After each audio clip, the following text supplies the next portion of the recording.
Hey guys, how's it going?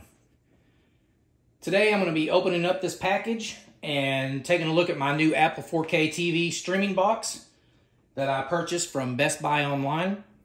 Now this is a 3rd gen Apple TV. I was kind of holding out for the 4th gen.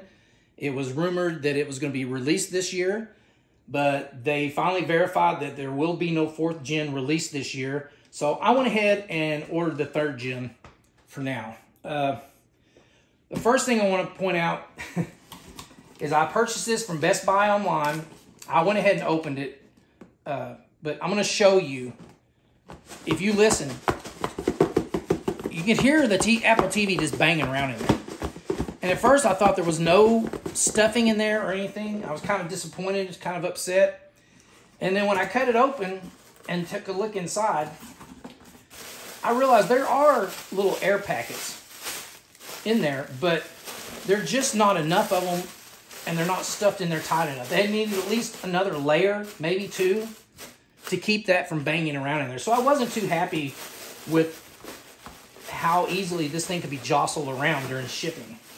I really thought they could do better than that. But yeah, there it is, the new Apple 4K 3rd gen streaming box. Now I have pretty small hands, and as you can see, it's a pretty small device, okay? I'm guessing that remote and that little Apple TV right there in the picture are probably actual size. So yeah, it's pretty small. Right there on the side, Apple TV 4K, Wi-Fi plus Ethernet. Now, I did go ahead and buy the 128 gigabit or gig memory model, specifically not so much for the memory, but because it has an Ethernet connection, okay? So I can connect this directly to my router for a better connection, okay? If you look on the box, on the back, see if I can see that, it says cinematic quality, 4K HDR, Dolby Vision, and Dolby Atmos. It says, do more with Apple devices. Enhance your TV experience with AirPlay, HomePod, and AirPods. And this says, control compatible smart home accessories and thread-enabled devices from anywhere. Okay? So, yeah. Yeah, right there. 128 gigabit, Wi-Fi, and Ethernet. So, there's that. Now, I want to point out, the Apple streaming box is a fairly expensive streaming box. This one ran me $150 plus tax. I believe the only one that's more expensive than this Apple 128 gig model is the NVIDIA Shield, and I believe it's an Android-based system, and it ran like right at $200. Now, I will point out that up to this point, I've been using just a regular 4K Amazon Fire Stick, and it's really worked really well for me, okay? For a $25 device, it's really worked well for me, but I will say that over time it's gotten really glitchy and really slow, and I find that I'm having to unplug it and reboot it several times a week just to get it to operate properly, and it gets to be a real hassle. But again, for $25, you can't really complain.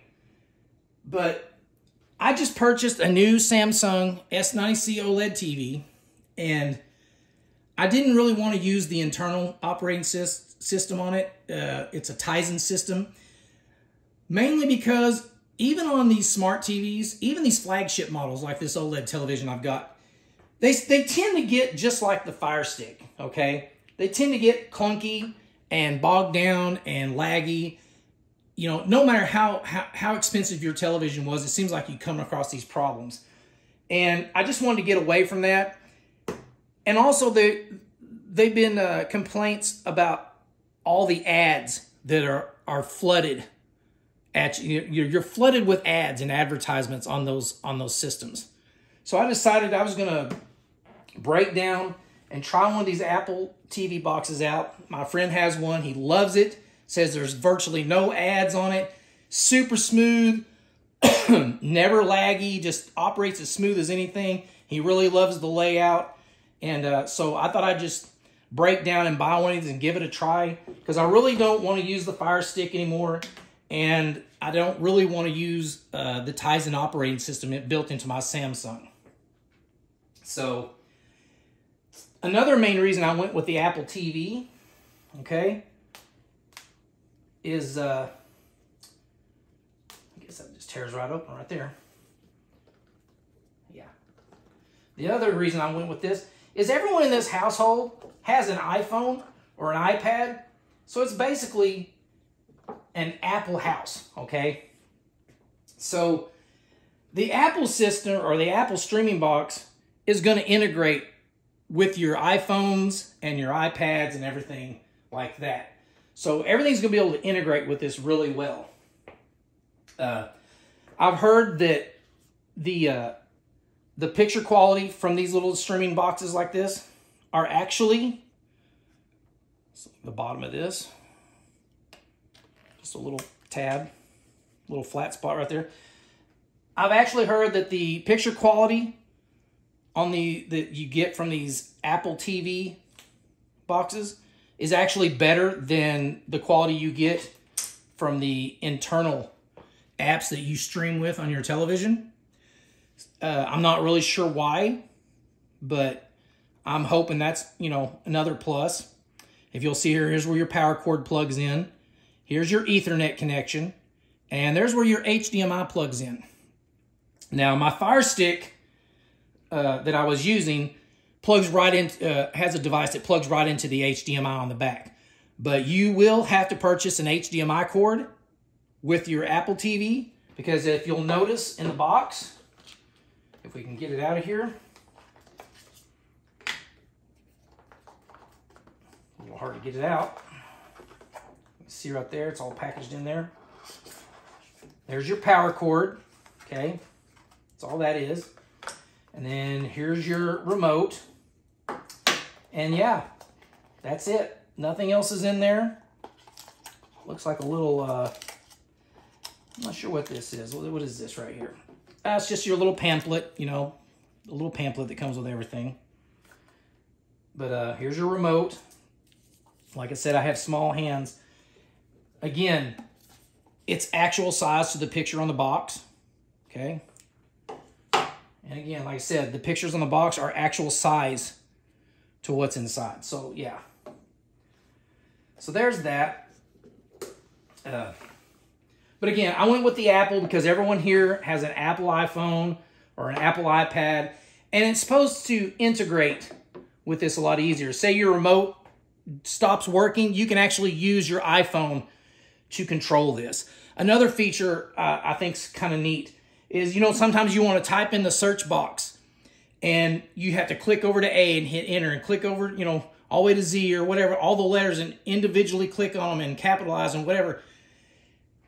When you sync your iPhone with this, you hit the search box. When you select the search box, the text pad will automatically pop up on your iPhone, so you can actually use your iPhone's text pad to type in your search, which I think that's great.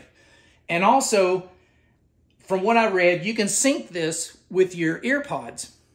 So up to 2 people can sync their EarPods with it and listen to the movie through their EarPods. So yeah, there's just all kinds of little features like that that I'm kind of excited about using. And again, I did go with the 128 gig strictly for the fact that it is the only model that has the Ethernet connection. So I can hook it directly to my router and have a stronger signal and less, you know, less chance of the signal getting interfered with, and maybe even a better, cleaner picture.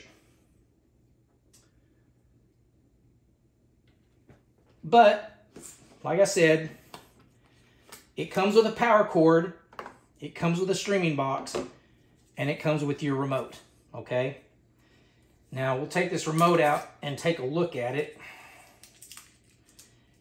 And what's nice about it, I don't know if I can push it out there, is this remote is made of metal, okay? That's not plastic. That's actually, it feels like aluminum. It's really lightweight. And from what I understand, it doesn't use batteries. You just charge it like you would your iPhone right here. I don't believe it requires any kind of battery. You just charge it I'm not sure how long the charges last. Has your up and down volume, you know, all your regular features. And you can click left or right, and from what I understand, you can actually just swipe instead of clicking the buttons if you want to, and it'll probably save the wear and tear on your buttons up here. But yeah, it's a really small remote, and on the side, you have a Siri button, much like the Fire Stick when you press the button to, you know, find this movie or find that movie. The button for that is on the side instead of the blue button at the top, such as on your Fire Stick right here. It's the same feature, just on the side. But you're using Siri instead. So yeah, it's a metal remote. It's really small. Again, it does not come with an Ethernet cord, and it does not come with an HDMI cord. You will have to purchase those separate. You will definitely need an HDMI cord. You don't have to have an Ethernet cord. You can just use the Wi-Fi if you want, but you do have the option on this model, on the 128 gig model, to use the Ethernet, which I probably will use. I have some Category 6 cables. I'm sure they're plenty good, but you might want to go ahead and get a Category 7 or a Cat 8. I'm not sure if it's going to make any difference, but I do have some cables, so that's not going to be a problem for me. And yeah, I will point out one other thing I read about this. If you'll notice, on the 2nd gen model, there's like a little fan, okay? Well, this model, it has a upgraded processor. It doesn't run near as hot as the 2nd gen model. So they've taken the fan off of this. It has no fan like the 2nd gen model. And that's one of the reasons it's so much smaller, is they've taken the fan and all those components out, so it no longer needs it because it doesn't run near as hot. So that's why it's smaller. And yeah, I just thought I'd point that out too. But that's about it, guys. I just wanted to open this up and show you what's inside. And after I've used it for a little while and you know, kind of developed an opinion on it and tell you what I do like or don't like about it, I'll do a little video on it and, you know, talk about it a little bit. So I hope you liked the video, and if you did, please give me a thumbs up, and even better, subscribe to the channel. Doesn't cost you anything. It notifies you when I have new videos for you to come back and check out. And yeah, I appreciate you taking the time to watch my video, guys. I hope you come back and check out to see what I got later on. And I hope you have a really good day.